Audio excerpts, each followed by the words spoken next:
lagi bersama saya Rian, dan jangan lupa untuk Assalamualaikum warahmatullahi wabarakatuh. Kembali lagi bersama saya Rian di video selanjutnya, yaitu akan membahas tentang hashing dan double hashing. Jadi apa itu hashing? Hashing adalah transformasi aritmatika sebuah string dari karakter menjadi nilai yang merepresentasikan string aslinya. Menurut bahasanya, hash berarti memenggal dan kemudian menggabungkan. Hashing digunakan sebagai metode untuk menyimpan data dalam sebuah larik array. Agar menyimpan data, pencarian data, menambah data, dan penghapusan data dapat dilakukan dengan cepat. Hashing dilakukan untuk mengindeks dan mendapatkan kembali key di database hash table karena lebih cepat untuk mengambil key yang sudah di-hash daripada mencari menggunakan original value. Hasil dari hashing juga dikenal sebagai konsep pendistribusian key dalam sebuah array atau hash table menggunakan fungsi yang sudah diketahui oleh sebelumnya yang biasa disebut oleh hash function.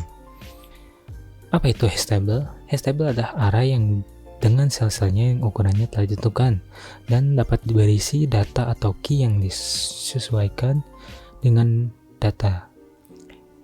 Hash table adalah sebuah array yang menyimpan original string. Indeks dari hash table adalah hashed key. Besarnya hash table lebih kecil dari jumlah key yang ada, sehingga kemungkinan ada string yang memiliki hashed key yang sama. Lalu ada hash function. Hash function adalah cara kita untuk mentransformasikan aritmatika sebuah string dari karakter yang menjadi nilai, mempresentasikan string aslinya. Secara teori, kompleksitas waktu T sama N dari fungsi hash yang ideal adalah algoritma konstan. Untuk mencapai itu, setiap record membutuhkan suatu kunci yang unik. Nah, di sisi hashing juga akan mendapatkan collision atau tabrakan. Jika sebuah dua key dipindahkan pada sebuah sel yang sama, maka akan bisa terjadinya collision. Nah, collision ini bisa terjadi pada saat kita melakukan insertion atau penambahan data. Penyelesaian terjadi disebut dengan collision resolution. Dibutuhkan prosedur tambahan untuk mengatasi terjadinya tabrakan tersebut. Di antaranya ada dua strategi, yaitu ada closed hashing dan open hashing. Yang kita akan bahas kali ini yaitu adalah di closed hashing. Yang pertama ada linear probing dan double hashing. Untuk selanjutnya kita akan langsung implementasinya dengan C++. Sekarang kita langsung buka untuk Visual Studio Code-nya. Di sini saya menggunakan Visual Studio Code.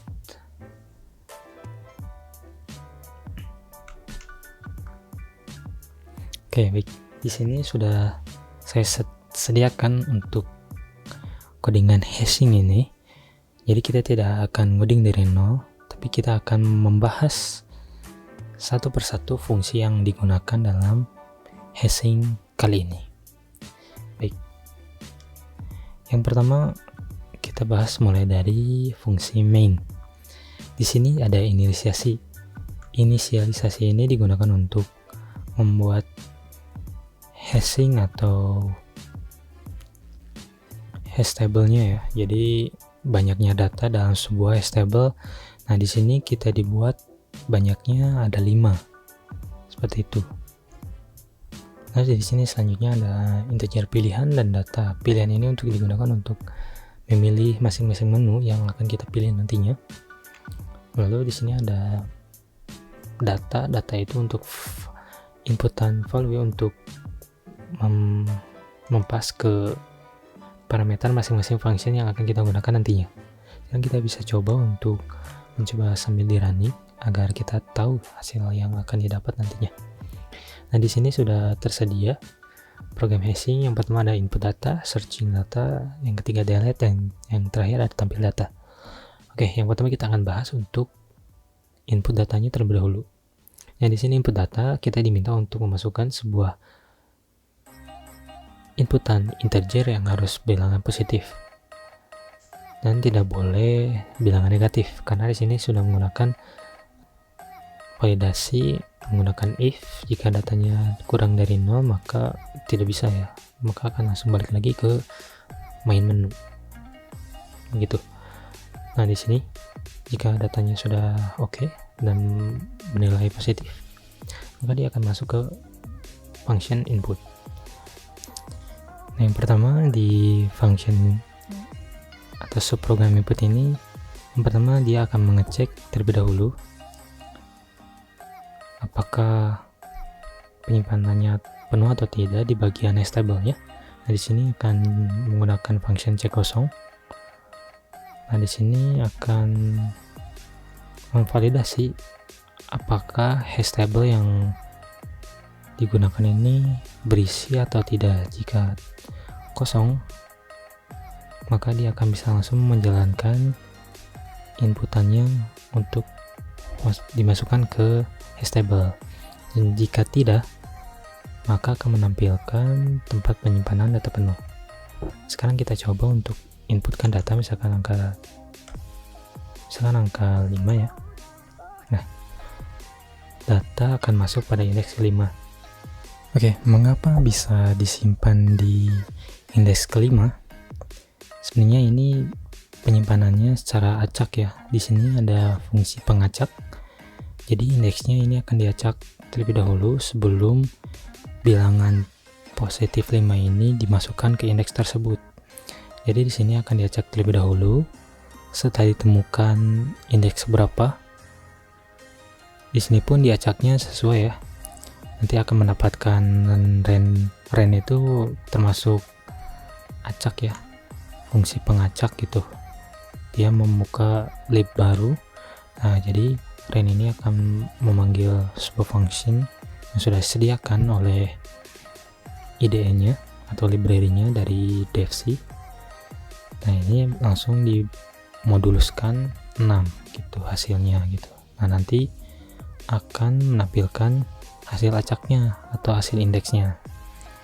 Nah, jika sudah, nanti si hashing ini atau indeksnya akan menempati sesuai hasil dari pengacakan tadi.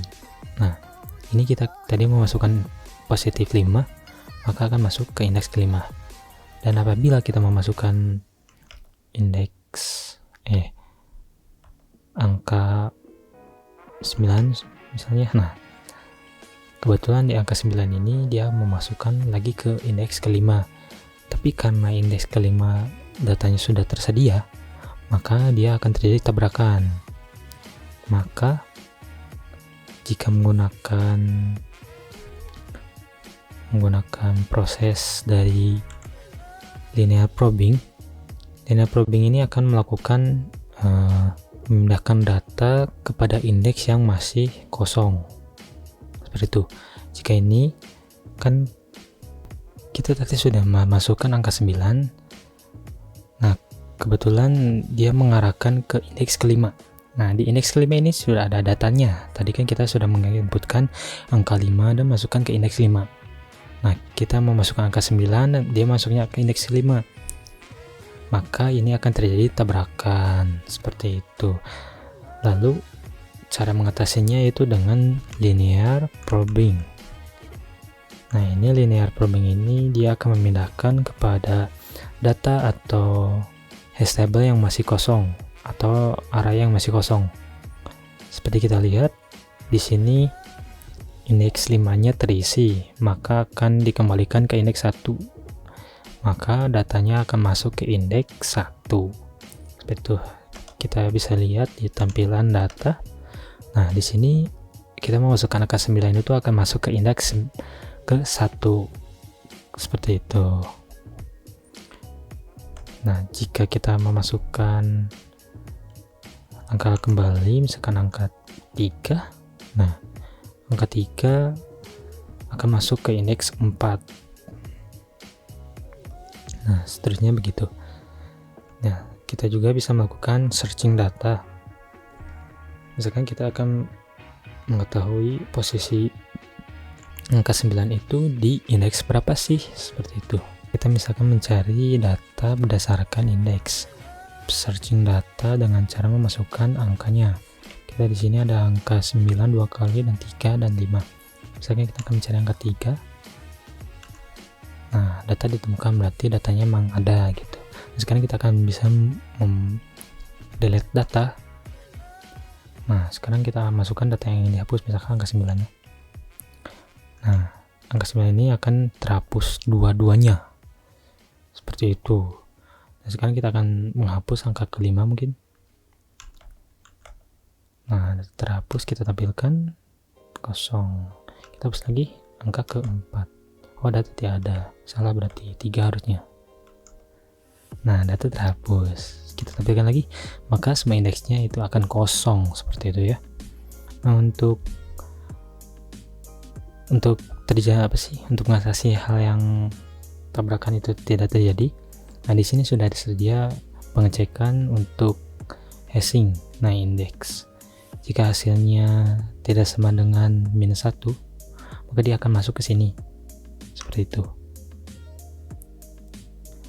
Nah, jika terjadi tabrakan, maka dia akan mengalihkan pada indeks selanjutnya. Seperti itu.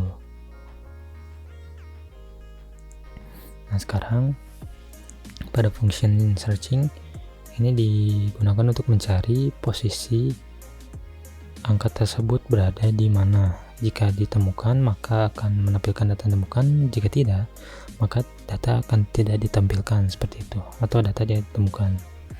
Untuk function hapus juga, di sini juga digunakan untuk menghapus datanya dengan cara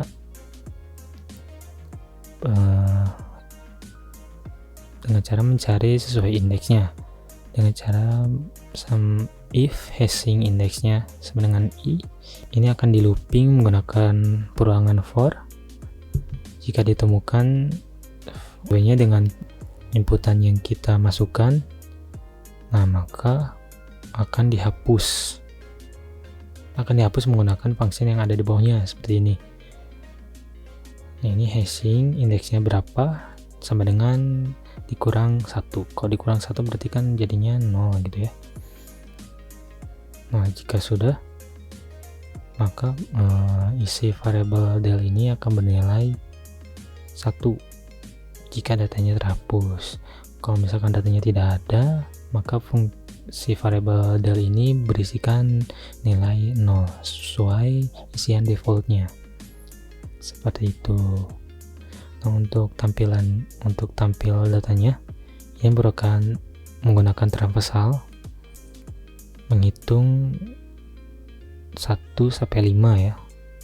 Jadi indeksnya di sini kita menggunakan angka 1 bukan dari 0. Jadi lebih memudahkan gitu ya. Nah, jadi sini hitungnya dimulai dari 1 karena i-nya sama dengan 1, lalu i lebih besar sama dengan 5, seperti itu. Lalu dia akan menampilkan indeksnya mulai dari 1 sampai ke 5. Nah, jika datanya sama dengan kosong, maka akan menampilkan kosong. Jika datanya tampil, maka akan memanggil dari variabel hashing ini sesuai indeksnya masing-masing. Seperti itu. Baik, karena di video ini membuat 2 tema sekaligus, untuk yang selanjutnya kita akan mencoba untuk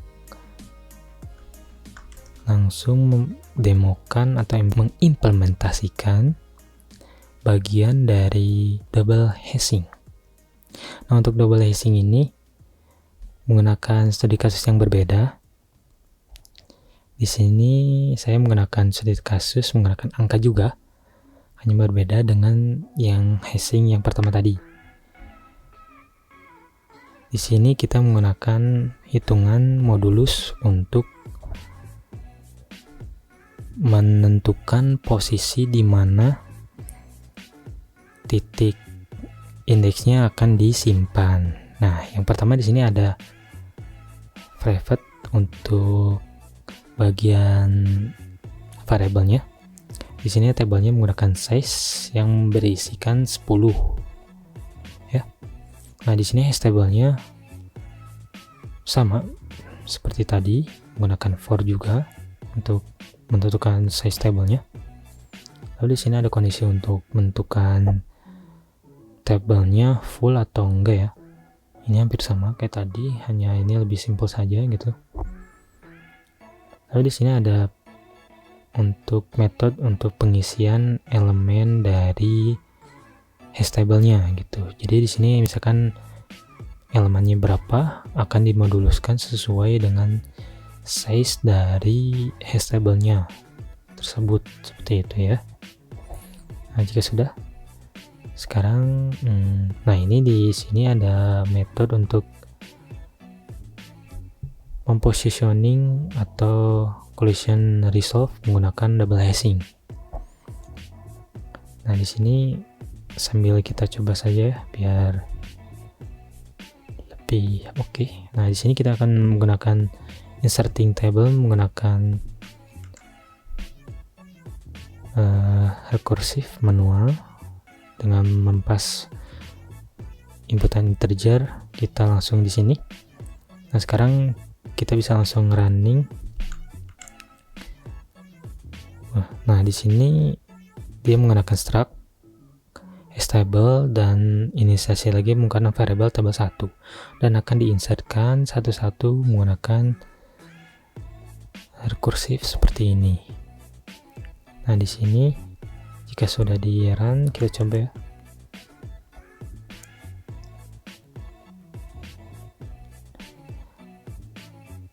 Nah, jika sudah di run, maka hasilnya seperti ini. Apa sih ini maksudnya? Bingung ya? Sama. Nah, jadi gini ya. Di sini ada mulai dari insert dulu ya. Nah, di sini ada insert. Nah, insert ini akan mempas parameter elemen yang kita masukkan dari recursive yang sebelumnya yang ada di function main. Nah, di function main ini dia akan mempas sebuah variable atau parameter ke function insert. Nah, di sini si elemen ini akan terlebih dahulu mengecek function ini akan terlebih dahulu mengecek hash table-nya atau isian arraynya penuh atau tidak gitu. Nah, jika tidak, maka dia langsung menjalankan function yang di bawahnya. Nah, di sini untuk menentukan table position-nya kosong atau tidaknya ini bisa di sini. Atau jika ada collision, dia akan menjalankan codingan yang ada di bawah ini. Seperti ini.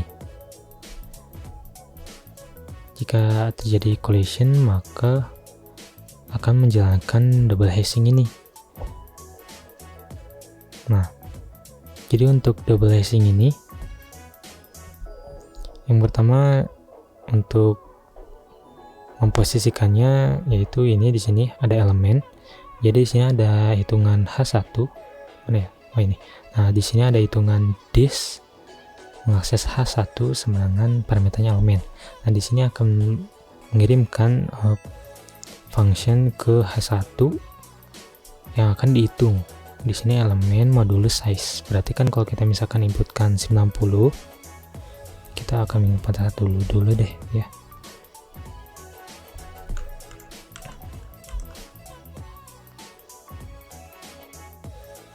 Nah, kita akan menginputkan dulu satu, misalkan di 26. Nah, 26 ini kalau kita hitung pakai kalkulator, 26 modulus 10 hasilnya 6, maka dia akan diposisikan pada indeks ke-6 seperti itu. Karena ini tidak ada collision atau tabrakan, maka dia langsung diposisikan ke posisi ke-6. Nah, sekarang kita akan coba untuk menambahkan datanya. Sekarang 31 ya.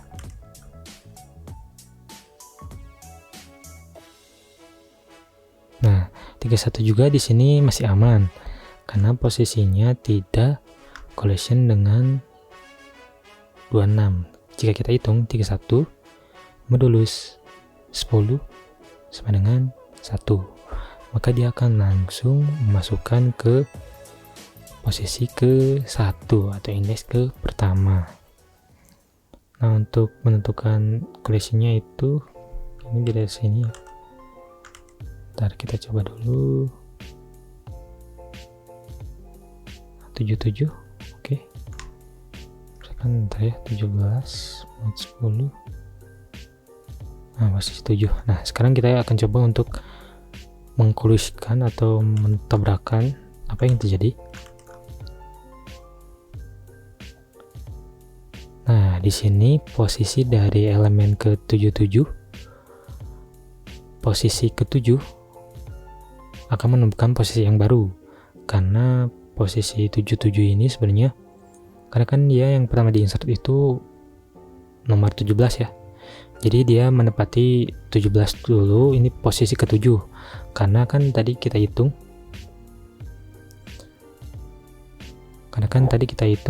17 modulus 10 sama dengan 7, makanya elemen yang 17 itu akan diposisikan ke indeks ke-7, dan jika kita hitung 77 modulus 10 maka hasilnya 7.